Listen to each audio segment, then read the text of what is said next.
A docking station simplifies your workspace by providing a single connection point for power, display, and all your peripherals. Let's walk through the complete setup process step by step. First, connect the power adapter to your docking station. This ensures the dock has sufficient power to charge your laptop and run all connected devices. Next, connect the docking station to your Dell laptop using a USB-C or Thunderbolt cable. This single cable will handle power delivery, data transfer, and video output. Now connect your Dell monitor to the docking station.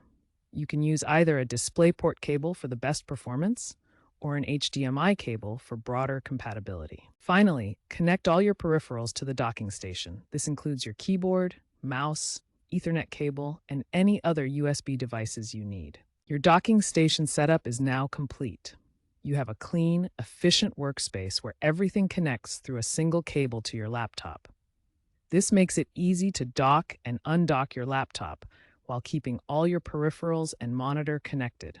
After connecting your hardware, the first critical step is installing the proper drivers. Dell Command Update automatically manages all your driver updates. Next, configure your display settings in Windows. You can extend your desktop across multiple monitors or mirror your laptop screen to the external display. Configure your audio output preferences to use your monitor speakers or headphones connected to the docking station.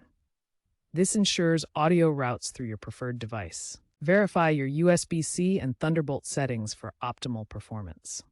Modern Thunderbolt connections provide up to 40 gigabits per second data transfer and can power multiple 4K displays. For reliable performance, always use certified cables and keep your firmware updated.